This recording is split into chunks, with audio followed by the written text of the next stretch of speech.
मैंने देखा कि प्रिया किसी दूसरे के साथ वो वाला खेल खेल रही थी, पर मैं देखकर भी अनजान बनकर चुपचाप सब एक पुतले की तरह खड़ा होकर देख रहा था।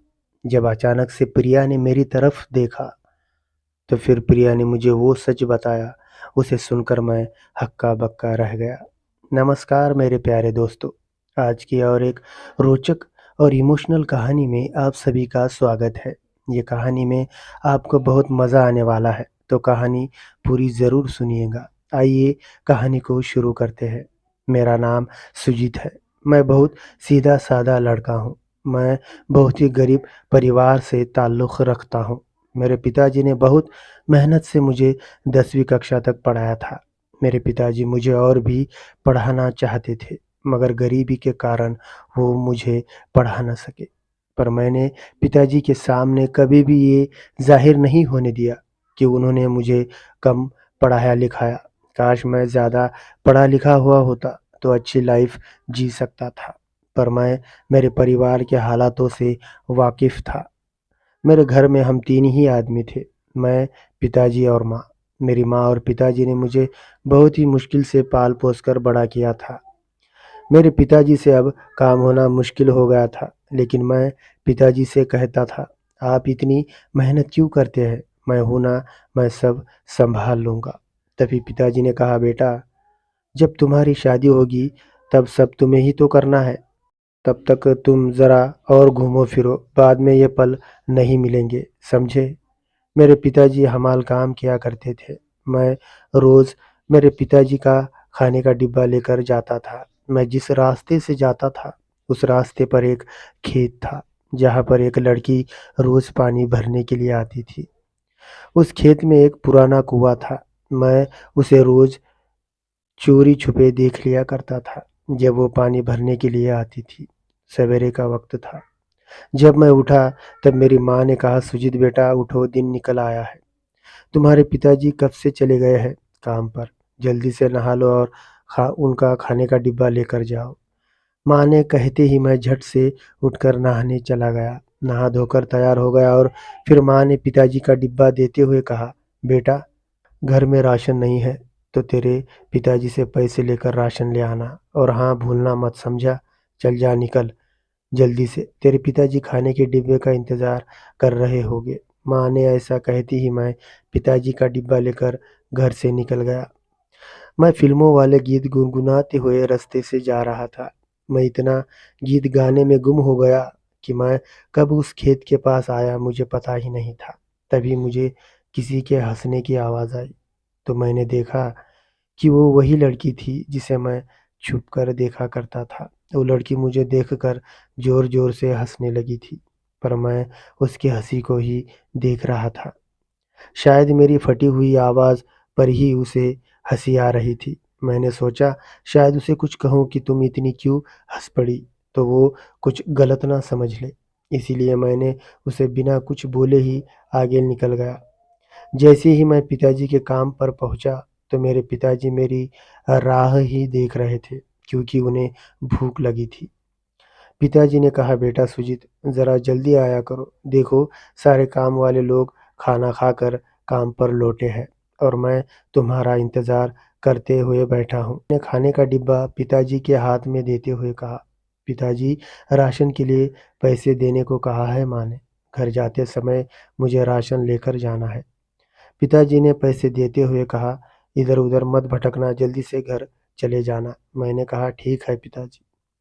फिर मैं पिताजी से पैसे लेकर वहाँ से निकल गया और राशन लेकर घर पर आ गया। शाम का समय था। मैं बाहर खटिया पर बैठे-बैठे सोचने लगा, काश उस लड़की से मैं थोड़ी-सी बात कर पाता। पर मैं भी बहुत घबराता हूँ। पता नहीं मुझे लड़कियों के मामलों में हिम्मत क्यों नहीं होती है। तभी अंदर से मेरी माँ और पिताजी बाहर निकल कर मेरे पास आकर बैठ गए और बातें करने लगे। वो दोनों मेरी शादी करने के बारे में बातें कर रहे थे। मेरे पिताजी माँ से कहने लगे, "देखो, अब हमारा बेटा जवान हो गया है। अब हमें उसकी शादी कर देनी चाहिए।" शादी की बात सुनकर तो मेरे मन में लड्डू फूट रहे थे। माँ ने कहा, "पर हमें उसके शादी के लिए लड़की भी तो देखनी पड़ेगी ना?" तभी पिताजी ने कहा, लड़की देख रखी है मैंने, बहुत अच्छी और संस्कारों वाली है। मैं सोच रहा हूँ कि कल ही देख कर आएँगे हम। तभी मेरी माँ ने कहा, ठीक है, हम कल ही जाकर बात पक्की कर लेते हैं। पिताजी ने कहा, सुजीत बेटा, कल तुम्हारे लिए लड़की देखने जाना है तो घर पर ही रुकना। और मैंने मेरा सिर हाँ में हिला दिया। तभी माँ और पिताजी सोने चले गए। अब मैं खटिया पर पड़े पड़े सोचने लगा, काश मैं जिस लड़की को इतने दिन से देख रहा था, काश वो वही लड़की होती तो कितना अच्छा होता। पर अफसोस, अब ऐसा नहीं हो सकता था। मैं मन ही मन अंदर से दुखी हो गया था। मैं अपने घरवालों से इस बारे में कुछ कह भी नहीं सकता था। मैंने सोचा, उस लड़की को एक सुंदर सपना समझकर भूलकर सो जाता हूँ। और मैं गहरी नींद में सो गया। और फिर सवेरे हम लड़की के घर पहुँच गए। वहाँ लड़की वाले हमारा इंतज़ार ही कर रहे थे।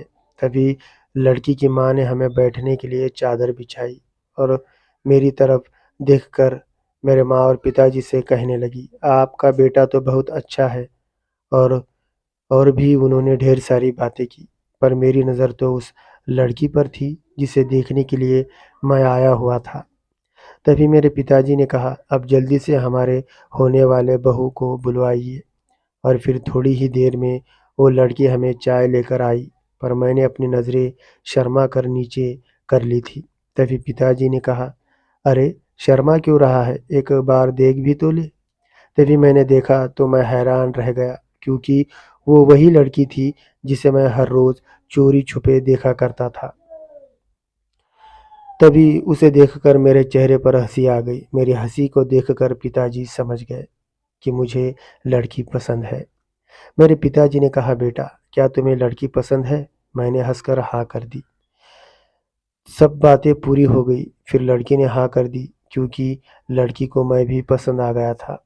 और उसके बाद हम घर पर चले आए। रोज़ की तरह मैं अपने पिताजी के खाने का डिब्बा लेकर उसी खेत वाले रास्ते से जा रहा था। तभी मैंने ऐसा कुछ देखा कि मैं हैरान रह गया। मैंने देखा कि प्रिया किसी और लड़के के साथ वो सब कर रही थी। मैंने उन दोनों को देखकर थोड़ा-सा बाजू में हो गया। अब छुपकर देखने लगा। वो मंज़र देखकर तो मेरे पैरों के नीचे से ज़मीन ही निकल गई। मेरे सपने सब टूटकर बिखर चुके थे। मेरी आँखों से आँसू बह रहे थे। मेरा दिल ज़ोर-ज़ोर से धड़क उठा। मैं सोच भी नहीं सकता था, जिस लड़की को मैंने क्या समझा था और वो क्या कर रही थी। फिर वो लड़का वहाँ से चला गया और प्रिया भी निकल ही रही थी, तो मैं प्रिया के सामने आकर खड़ा हो गया। मुझे देखकर प्रिया भी हैरान हो चुकी थी और मैं अब गुस्से से प्रिया से पूछने लगा, आखिर तुमने मुझे और मेरे परिवार को क्यों धोखे में रखा? क्यों तुमने सब सच नहीं बताया? तभी प्रिया ने कहा, दरअसल बात ये थी सुजीत, कि मैं तुमसे बात करना चाहती थी इस बारे में, पर मौका ही नहीं मिला मुझे। मुझे पता है तुम्हें ये सब देखकर कैसा लग रहा होगा, पर मैं उसके साथ ही वो सब करना चाहती हूँ, तुम्हारे साथ नहीं। क्योंकि हम दोनों 2 साल से वो सब कर रहे हैं। पर प्रिया मेरे आँखों के आँसुओं को साफ-साफ देख रही थी। पर प्रिया को कोई भी फ़र्क नहीं पड़ा। वो बड़े ही रुबाब के साथ मुझे ये सब बातें कहकर वहाँ से चली गई। और फिर तभी मैंने सोच लिया कि आज के बाद प्रिया की याद भी नहीं आने दूँगा। और मैं अपने आँसू पोंछकर आगे चल पड़ा। और फिर सारी बातें मैंने अपने पिताजी को बता दी, तो मेरे पिताजी भी इन बातों पर विश्वास नहीं कर पा रहे थे कि ऐसा भी कुछ हो सकता है। पिताजी ने मुझे कहा, बेटा सुजीत, सच में मुझसे बहुत बड़ी भूल हो गई, मुझे पता नहीं था। तभी मैंने पिताजी से कहा, बस पिताजी, आप क्यों उदास होते हैं? पिताजी ने कहा, सुजीत, तुम अब घर पर जाओ, मैं देख लूँगा। फिर मैं अपना मायूस सा चेहरा लेकर घर की ओर निकल पड़ा। अब मेरा प्यार से भरोसा उठ चुका था।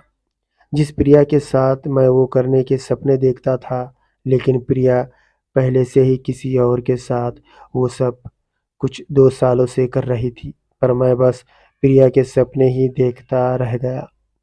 तो दोस्तों, कैसी लगी आपको ये कहानी? हमें कमेंट करके ज़रूर बताइए। और ऐसे ही रोमांटिक कहानियाँ सुनने के लिए हमारे चैनल को सब्सक्राइब ज़रूर करें। धन्यवाद।